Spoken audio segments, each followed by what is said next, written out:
Hello అండి, అందరికీ నమస్తే. దేశంలో రోజుకు రోజుకి సైబర్ నేరాలు అనేవి అనేకం పెరుగుతూనే ఉన్నాయి. ఎంతో మంది అమాయకులు రోజుకు రోజుకు బలవుతూనే ఉన్నారు. దేశం మొత్తం కూడా సైబర్ నేరగాళ్ల చేతిలో చిక్కుకొని విలువెల్లాడుతుంది. కొత్తగా కాల్ మెర్జింగ్ అనేటువంటి స్కామ్ కొత్తగా తెర మీదకి వచ్చింది.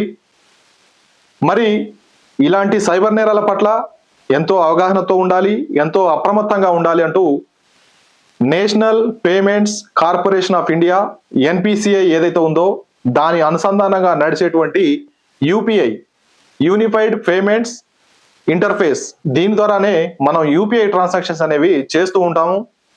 సైబర్ నేరాల పట్ల సైబర్ నేరగాళ్ల చేతిలో మోసపోకుండా అప్రమత్తంగా ఉండాలంటూ హెచ్చరిస్తోంది యూపీఐ.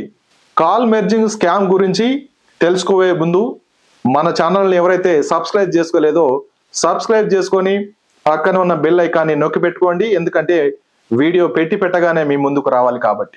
అపరిచిత వ్యక్తి నుండి మీకు ఫోన్ కాల్ అనేది రావడం జరుగుతుంది. నేను మీ ఫ్రెండ్ దగ్గర మీ నంబర్ తీసుకొని మీకు కాల్ చేస్తున్నాను అంటూ సంభాషణ అనేది మొదలవుతుంది. ఇక్కడ నుండే అసలు కథ అనేది మొదలవుతుంది. ఇలా మీతో మాట్లాడుతున్నటువంటి క్రమంలోనే మరొక వ్యక్తి ఫోన్ అనేది చేయడం జరుగుతుంది.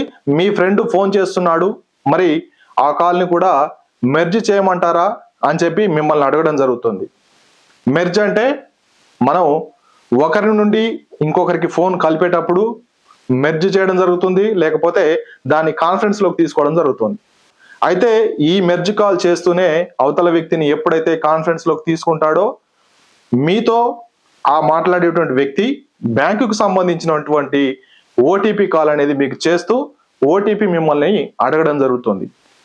ఇలా ఓటీపీ అడుగుతున్నటువంటి క్రమంలో కాన్ఫరెన్స్లోనే ఉన్నటువంటి సైబర్ నేరస్తుడు ఎవడైతే ఉన్నాడో వెంటనే మీ యొక్క బ్యాంకుకు సంబంధించినటువంటి పూర్తి వివరాలు, మీ బ్యాంకులో ఉన్నటువంటి అమౌంట్ మొత్తం కూడా అతనికి తెలిసిపోతుంది.